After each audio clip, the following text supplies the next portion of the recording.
Pengawas keselamatan pelayaran. 1. Seorang pengawas keselamatan pelayaran sedang melakukan inspeksi pada sebuah kapal barang. Ia menemukan bahwa alat pemadam kebakaran portabel di kapal tersebut terakhir kali diperiksa 14 bulan yang lalu. Menurut regulasi keselamatan pelayaran, berapa interval maksimum yang diperbolehkan antara pemeriksaan alat pemadam kebakaran portabel? A. 6 bulan.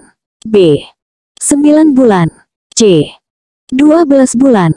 D. 18 bulan. E. 24 bulan. Jawaban yang tepat dari soal di atas adalah C. Pembahasan dari pertanyaan di atas yaitu, bahwa menurut SOLAS atau Safety of Life at Sea Convention, alat pemadam kebakaran portabel harus diperiksa setidaknya setiap 12 bulan. Pengawas keselamatan pelayaran harus memastikan bahwa pemeriksaan dilakukan sesuai jadwal untuk menjamin keselamatan di kapal. Kita masuk soal berikutnya.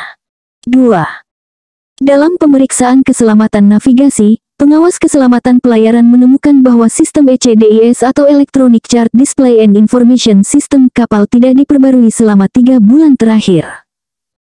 Apa tindakan yang paling tepat dilakukan oleh pengawas keselamatan pelayaran? A. Memberikan peringatan lisan kepada nahkoda. B. Menahan kapal hingga pembaruan dilakukan. C. Mengizinkan kapal berlayar dengan syarat pembaruan dilakukan di pelabuhan berikutnya. D. Memberikan sanksi administratif kepada perusahaan pelayaran. E. Mencatat temuan dan memberikan batas waktu 7 hari untuk pembaruan. Jawaban yang tepat dari soal di atas adalah B. Pembahasan dari pertanyaan di atas yaitu, bahwa ECDIS yang tidak diperbarui dapat membahayakan keselamatan navigasi. Sesuai dengan IMO Resolution MSC 232 atau 82, ECDIS harus selalu diperbarui. Menahan kapal hingga pembaruan dilakukan adalah tindakan yang paling tepat untuk memastikan keselamatan pelayaran. Kita masuk soal berikutnya. 3. Pengawas keselamatan pelayaran mendapati sebuah kapal tanker yang membawa minyak mentah tidak memiliki Shipboard Oil Pollution Emergency Plan atau SOPEP yang valid. Berdasarkan Marpol Aneks I, pada kapal dengan ukuran berapa SOPEP wajib dimiliki? A. Semua ukuran kapal tanker. B. Kapal tanker 150 GT. C. Kapal tanker 400 GT. D. Kapal tanker 1000 GT. E. Kapal tanker 5000 GT. Jawaban yang tepat dari soal di atas adalah B. Pembahasan dari pertanyaan di atas yaitu, bahwa menurut Marpol Aneks I Regulation 37, semua kapal tanker dengan ukuran 150 GT dan semua kapal lainnya dengan ukuran 400 GT wajib memiliki Shipboard Oil Pollution Emergency Plan atau SOPEP yang disetujui oleh administrasi. Kita masuk soal berikutnya. 4. Selama inspeksi Port State Control, seorang pengawas keselamatan pelayaran menemukan bahwa sistem deteksi kebakaran di ruang mesin tidak berfungsi. Berdasarkan SOLAS Chapter 2-2, apa jenis sistem deteksi kebakaran yang wajib dipasang di ruang mesin kapal kargo berukuran 500 GT? A. Sistem deteksi asap. B. Sistem deteksi panas. C. Sistem deteksi api. D. Sistem deteksi asap dan panas. E. Sistem deteksi asap, panas, dan api. Jawaban yang tepat dari soal di atas adalah E. Pembahasan dari pertanyaan di atas yaitu, bahwa SOLAS Chapter 2-2 Regulation 7 mewajibkan kapal kargo berukuran 500 GT untuk memasang sistem deteksi kebakaran Fixed Fire Detection and Fire Alarm System di ruang mesin. Sistem ini harus mampu mendeteksi asap, panas, dan api untuk memberikan peringatan dini yang efektif. Kita masuk soal berikutnya. 5. Pengawas keselamatan pelayaran sedang memeriksa kesiapan awak kapal dalam menghadapi keadaan darurat.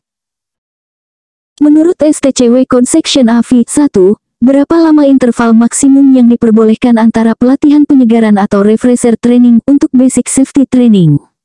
A. 1 tahun. B. 2 tahun. C. 3 tahun. D. 4 tahun. E. 5 tahun. Jawaban yang tepat dari soal di atas adalah E. Pembahasan dari pertanyaan di atas yaitu, bahwa STCW Code Section AV 1 menetapkan bahwa pelaut harus menunjukkan kompetensi mereka untuk mempertahankan standar kemampuan yang dipersyaratkan setiap 5 tahun. Ini berarti pelatihan penyegaran untuk basic safety training harus dilakukan setidaknya setiap 5 tahun sekali. Kita masuk soal berikutnya. 6. Seorang pengawas keselamatan pelayaran menemukan bahwa sebuah kapal kargo tidak memiliki emergency towing arrangements atau ETAS yang sesuai. Berdasarkan SOLAS Chapter 2-1 Regulation 3-4, pada kapal dengan ukuran berapa ETAS wajib dipasang? A. Semua kapal kargo. B. Kapal kargo 10,000 GT. C. Kapal kargo 20,000 GT. D. Kapal tanker 20,000 DWT. E. Kapal kargo 50,000 GT. Jawaban yang tepat dari soal di atas adalah C. Pembahasan dari pertanyaan di atas yaitu, bahwa SOLAS Chapter 2-1 Regulation 3-4 mewajibkan semua kapal kargo dengan ukuran 20,000 GT untuk dilengkapi dengan emergency towing arrangements atau ETAS di kedua ujung kapal. Ini bertujuan untuk memfasilitasi operasi penyelamatan dalam situasi darurat. Kita masuk soal berikutnya. 7. Pengawas keselamatan pelayaran sedang memeriksa kepatuhan kapal terhadap Ballast Water Management Convention. Kapal tersebut menggunakan sistem pertukaran air balas. Berapa persentase minimum volume tangki air balas yang harus ditukar menurut konvensi tersebut? A. 75%. B. 80%. C. 85%. D. 90%. E. 95%. Jawaban yang tepat dari soal di atas adalah E. Pembahasan dari pertanyaan di atas yaitu, bahwa Ballast Water Management Convention menetapkan bahwa kapal yang menggunakan metode pertukaran air balas harus menukar setidaknya 95% dari volume tangki air balas. Ini dapat dicapai dengan memompa 3 kali volume setiap tangki air balas atau metode flow-through atau dengan mengisi tangki hingga 3 kali volumenya atau metode sekuensial. Kita masuk soal berikutnya. 8. Dalam pemeriksaan dokumen kapal, pengawas keselamatan pelayaran menemukan bahwa sertifikat manajemen keselamatan atau SMC kapal telah kedaluarsa selama 2 bulan. Berapa lama masa berlaku normal SMC menurut ISM Code? A. 1 tahun. B. 2 tahun. C. 3 tahun. D. 4 tahun. E. 5 tahun. Jawaban yang tepat dari soal di atas adalah E. Pembahasan dari pertanyaan di atas yaitu, bahwa menurut ISM Code, sertifikat manajemen keselamatan atau SMC memiliki masa berlaku 5 tahun. Setelah itu, kapal harus menjalani audit pembaruan untuk mendapatkan SMC baru. Pengawas keselamatan pelayaran harus mengambil tindakan tegas terhadap kapal yang beroperasi dengan SMC kedaluarsa karena ini melanggar persyaratan keselamatan internasional. Kita masuk soal berikutnya. 9. Pengawas keselamatan pelayaran mendapati bahwa sebuah kapal penumpang tidak memiliki sistem identifikasi dan pelacakan jarak jauh atau LRIT yang berfungsi. Menurut SOLAS Chapter V Regulation 19-1, pada kapal penumpang dengan ukuran berapa LRIT wajib dipasang? A. Semua kapal penumpang. B. Kapal penumpang 300 GT. C. Kapal penumpang 500 GT. D. Kapal penumpang 1000 GT. E. Kapal penumpang 3000 GT. Jawaban yang tepat dari soal di atas adalah B. Pembahasan dari pertanyaan di atas yaitu, bahwa SOLAS Chapter V Regulation 19-1 mewajibkan semua kapal penumpang, terlepas dari ukurannya, dan kapal kargo 300 GT yang melakukan pelayaran internasional untuk dilengkapi dengan sistem LRIT. Ini penting untuk keselamatan dan keamanan maritim serta pencarian dan penyelamatan. Kita masuk soal berikutnya. 10.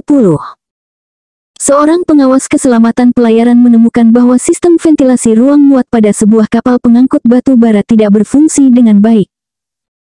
Berdasarkan IMSBC Code, berapa kali pergantian udara per jam yang disyaratkan untuk ventilasi mekanis pada ruang muat yang mengangkut batu bara?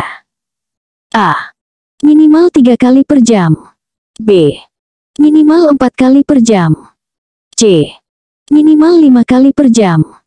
D. Minimal 6 kali per jam. E. Minimal 8 kali per jam. Jawaban yang tepat dari soal di atas adalah D.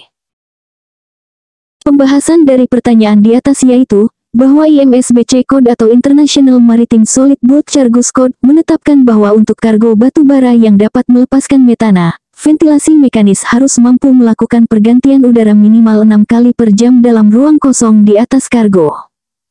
Ini penting untuk mencegah akumulasi gas berbahaya dan mengurangi risiko ledakan atau kebakaran. Kita masuk soal berikutnya.